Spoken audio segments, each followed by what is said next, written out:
அப்போ இன்னைக்கு அருமையான தேவனுடைய பிள்ளைகளை குட்டியோண்டு பென்சிலே என் ஆசீர்வாதத்தை தடுக்கனா யோசிச்சு பாருங்க. என் உள்ளம் சுத்தமாக இருக்கா?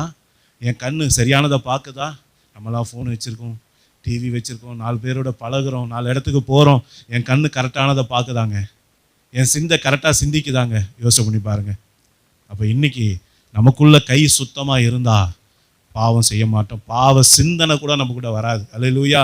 உள்ளம் புறமா நம்ம எப்படி தான் இருப்போம்? சுத்தமான பாத்திரமா இருப்போம். ஆண்டவர் சொன்னார் பாருங்க, முதல்ல பாத்திரம் வெளியே சுத்தமாகறதுக்கு முன்னாடி என்ன பண்ணணுமா? உள்ள சுத்தமாக்குனார். என்னது? உள்ள சுத்தமாக்கு. அநேகர் எப்படி தான் இருக்காங்களா? வெளியே நல்லா பவுடர் வச்சு நல்லா பட்டு சாரிலாம் உடுத்தி நல்லா 5-3 அடுக்கா போட்டுக்கிட்டு வராங்க. ஆனால் உள்ளத்துக்குள்ள ஆண்டவர் பார்க்கும்போது என்ன சொல்றாரு? நாத்தம் முடிச்ச கல்லறை போல இருக்கீங்க அப்படின்றாரு. ஒரு டெட் பாடி ஸ்மெல்லு நம்மளால் தாங்க முடியுமா?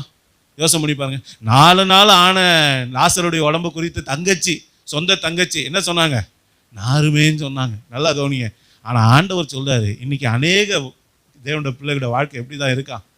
வெளியே மட்டும்தான் சுத்தமாக இருக்கா மாதிரி காட்டிக்கிட்டு இருக்கும். ஆனால் உள்ளுக்குள்ள என்ன இருக்கு? நிறைய அழுக்கு இருக்கு, கவனம் இருக்கு, வஞ்சகம் இருக்கு, பொறாமை இருக்கு, அடுத்தவனுக்கு கெடுக்கிற சிந்தை இருக்கு, கேவலமான எண்ணங்க இருக்கு.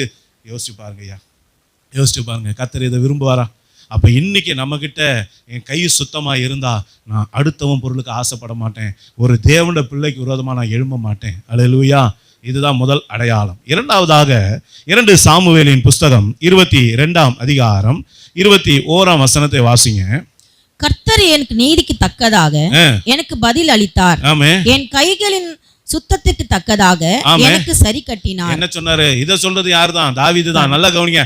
அந்த வசனத்தினுடைய இன்னொரு டிரான்ஸ்லேஷனா இந்த வார்த்தை இருக்கு. என்னது? நம்ம தலைப்பு வசனம் வாசிச்சோம் பார்த்தீங்களா? அதே வசனம் தான்.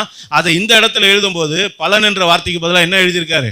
சரி கட்டினார் அப்படின்னு சொல்றாரு. நல்லா கவனிங்க.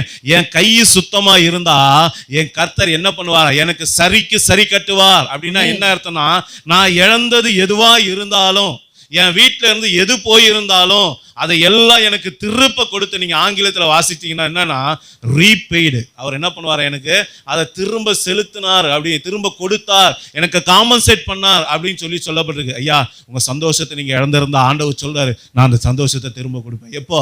என் கை சுத்தமாக இருந்தா. என் கை சுத்தமாக. ஒரு நல்ல வேலை இழந்திருக்கலாம், இன்னைக்கு ஆண்டவர் சொல்ற என் கை சுத்தமாக இருந்தா ஆண்டவர் திரும்ப நல்ல வேலையை கொடுப்பார். ஒருவேளை நல்ல வருமானத்தை இழந்திருக்கலாம், நல்ல வீடு வாசல்கள் இழந்திருக்கலாம், நல்ல சுகமான வாழ்க்கை இழந்திருக்கலாம். யோசிச்சு பாருங்க. எதுவாக உங்க வாழ்க்கையில இழந்திருந்தாலும் இன்னைக்கு கர்த்தர் சொல்லுகிறார், என் கை சுத்தமா இருந்தா நான் அதை எல்லாம் திருப்பி கொள்வேன் என்று சொல்லி ஆண்டவர் சொல்லுகிறார். யோசிச்சு பாருங்க.